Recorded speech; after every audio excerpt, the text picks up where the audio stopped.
Hello students, my name is Dinesh Chand Mathuria. आज अपन computer जी के क्लास के अंदर जो RSCIT एग्जाम होती है, यह कंपटीशन की एग्जाम होती है, उन सब में कंप्यूटर के बहुत महत्वपूर्ण क्वेश्चन आते हैं। अधिकतर एग्जामों के अंदर 5 या 10 क्वेश्चन कंप्यूटर के आ जाते हैं।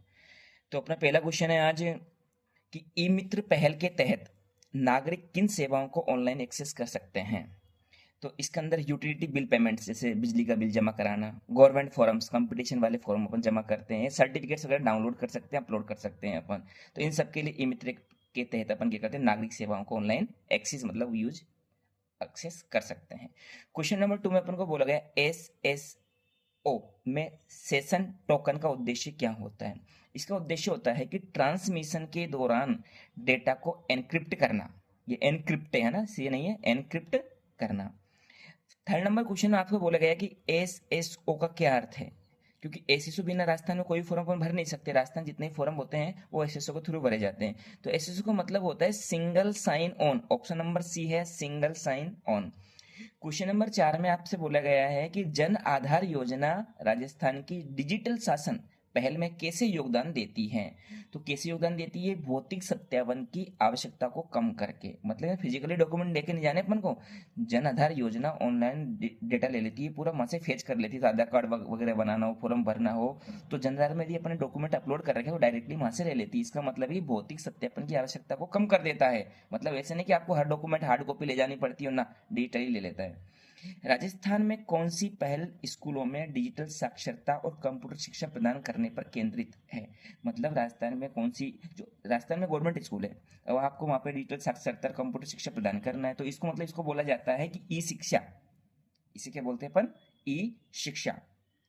क्वेश्चन नंबर 6 में आपसे बोला गया है सिंगल साइन ऑन मतलब SSO का मेन उद्देश्य क्या है, मतलब प्राथमिक लक्ष्य क्या है। इसका उद्देश्य मेन यही है कि यूजर ऑथेंटिकेशन भार को कम करना। ऑथेंटिकेशन का मतलब प्रमाणीकरण। तो SSO बना हुआ है तो आपसे पता चल जाएगा कि वो राइट यूजर है या नहीं है। तो सिंगल, तो यूजर ऑथेंटिकेशन भार होता है उसको कम कर देता है, क्योंकि आधार के थ्रू या जन आधार के थ्रू बनता है, इसलिए मोबाइल नंबर वेरीफाई होते हैं, आधार कार्ड के नंबर वेरीफाई, तब सिंगल साइन SSO बनता है। जन आधार योजना के अंतर्गत व्यक्तियों को किस प्रकार की पहचान प्रदान की जाती है। जन आधार योजना के अंदर अपन को व्यक्ति होता है, उसको एक नंबर दिया जाता है, वो है, और एक कार्ड जनरेट किया था, उसका नाम है जन आधार कार्ड। ये पूरी परिवार के लिए होता है, इसमें एक महिला को मुखिया बनाया जाता है। ध्यान रखना है, जन आधार कार्ड पहले, इसके पहले भामाशाह कार्ड था, लेकिन अब क्या है, जन आधार कार्ड। इसमें महिला मुखिया होती है घर के अंदर। अगला क्वेश्चन है राजस्थान संपर्क पोर्टल किसके लिए बनाया गया है। राजस्थान संपर्क पोर्टल है जैसे गवर्नमेंट सर्विस डिलीवरी, गवर्नमेंट की जितनी भी सेवाएं हैं उनकी डिलीवरी के लिए एक पोर्टल बनाएगा, उसका नाम है राजस्थान संपर्क पोर्टल। किसी प्रकार की शिकायत कर सकते हैं अपन, कोई भी जानकारी चाहिए, राजस्थान संपर्क पोर्टल के नंबर है 181। किसी प्रकार की शिकायत यदि ओपन करनी किसी भी डिपार्टमेंट से संबंधित, तो आप 181 पे कॉल कर सकते हो। इसलिए तो लिखा हुआ है गवर्नमेंट सर्विस डिलीवरी, मतलब गवर्नमेंट जितनी भी आपको सेवाएं दे रही है आपको उसके बारे में डिलीवरी, मतलब कुछ भी आप जानकारी ले सकते हो, शिकायत कर सकते हो, आपको फ्री ऑफ कॉस्ट है। इसमें कोई किसी को कोई चार्ज नहीं लगता है। इसका है क्वेश्चन नंबर 9, वो है राजस्थान संपर्क पोर्टल का प्राथमिक उद्देश्य क्या है। इसका उद्देश्य है, इसका उद्देश्य है सरकार और नागरिकों के बीच संचार को सुगम बनाना। Option number B. अब क्वेश्चन नंबर 10 में पूछा गया है कि जन आधार योजना का नामांकन प्रक्रिया के दौरान आमतौर पर कौन सी बायोमेट्रिक जानकारी एकत्र की जाती है। तो जब भी कभी अपन जन आधार योजना की नामांकन प्रक्रिया की बात करते हैं तो इसमें आइरिस स्कैन और फिंगरप्रिंट, अपनी आंखों की पुतली होती है, इसको स्कैन किया जाता है और जितनी भी अंगुलियां हैं इनकी फिंगरप्रिंट को मैच किया जाता है। तो जन आधार योजना में बायोमेट्रिक जानकारी मतलब होता है कि आइरिस मतलब आंखों की पुतली और फिंगरप्रिंट को कैप्चर किया जाता है। क्वेश्चन नंबर 11 में आपसे बोला गया है कि राजस्थान की सरकारी सेवाओं के संदर्भ में ई गवर्नेंस शब्द का क्या अर्थ होता है। ई गवर्नेंस का मतलब, ई का मतलब इलेक्ट्रॉनिक, जहां जहां ई आएगा ना, ई शिक्षा तो इलेक्ट्रॉनिक, तो ई गवर्नेंस का मतलब होता है इलेक्ट्रॉनिक गवर्नेंस। अब आता है क्वेश्चन नंबर 12 में कि एसएसओ के साथ कौन सी सुरक्षा समस्या संबंधित है। मतलब यदि अपन एसएसओ को यूज कर रहे हैं तो आपको इसकी सुरक्षा समस्या कौन कौन सी संबंधित है। तो ये है क्रेडेंशियल स्टिफिंग अटैक बीमा योजना के तहत। क्वेश्चन नंबर 13 में आपसे पूछा गया है कि आयुष्मान भारत महात्मा गांधी राजस्थान स्वास्थ्य बीमा योजना कि क्रियान्वयन में आयुष्मान मित्र की क्या भूमिका है। आयुष्मान वाले जो भी बात आती है अधिकतर क्या होती है, वो स्वास्थ्य विभाग से संबंधित होती है, चिकित्सा विभाग। तो इसका मतलब कौन सा ऑप्शन दिख रहा है आपको कि स्वास्थ्य जागरूकता अभियान चलाना। क्वेश्चन नंबर 14 में आपसे पूछा गया कि राजस्थान संपर्क मोबाइल एप्लीकेशन की क्या भूमिका है। तो इसकी भूमिका क्या है कि सिटीजन नागरिक होते हैं और गवर्नमेंट डिपार्टमेंट के मध्य कम्युनिकेशन संचार की सुविधा उपलब्ध कराना, ये राजस्थान संपर्क मोबाइल एप्लीकेशन की भूमिका ये काम करता है ऐसा।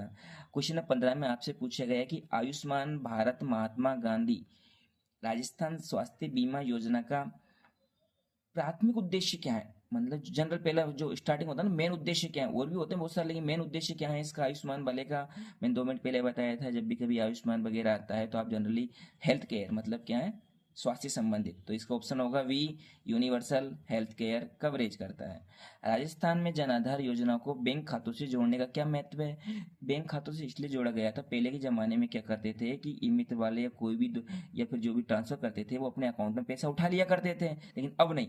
जन आधार योजना में जो अकाउंट नंबर आप जोड़ रहे हैं तो डायरेक्टली जो उपभोक्ता है, जो लाभान्वित है, उसी के डायरेक्ट अकाउंट में जाएगा। इसका मतलब डीबीटी बोलते हैं उसको, प्रत्यक्ष लाभ अंतरण की सुविधा उसी कैंडिडेट के खाते में चले जाए। ना मामा ना चाचा ना ताऊ कोई भी पैसा नहीं निकाल सकता, जो कैंडिडेट है उसी का अकाउंट पैसा जाएगा। क्वेश्चन नंबर 17 में राजस्थान में जन आधार योजना का प्राथमिक उद्देश्य क्या है। इसका प्राथमिक उद्देश्य यही है वित्तीय समावेशन। इसका है क्या, वित्तीय समावेशन। राजस्थान संपर्क पोर्टल में कॉमन सर्विस सेंटर सीएससी बोलते हैं कि क्या भूमिका है। मतलब इसकी भूमिका ये है कि पोर्टल के लिए सेवा बिंदु के रूप में कार्य करना। अपन देखो गांव के अंदर रहते हैं वो सीएससी बोलते हैं, कोई ई मित्र वाले इस टाइप से। तो इसका उद्देश्य क्या होता है कि पोर्टल के लिए सेवा बिंदु होते हैं ना, उनके रूप में कार्य करना। क्वेश्चन 19 में आपसे बोला गया है कि जन सूचना पोर्टल पर किस प्रकार की जानकारी उपलब्ध है।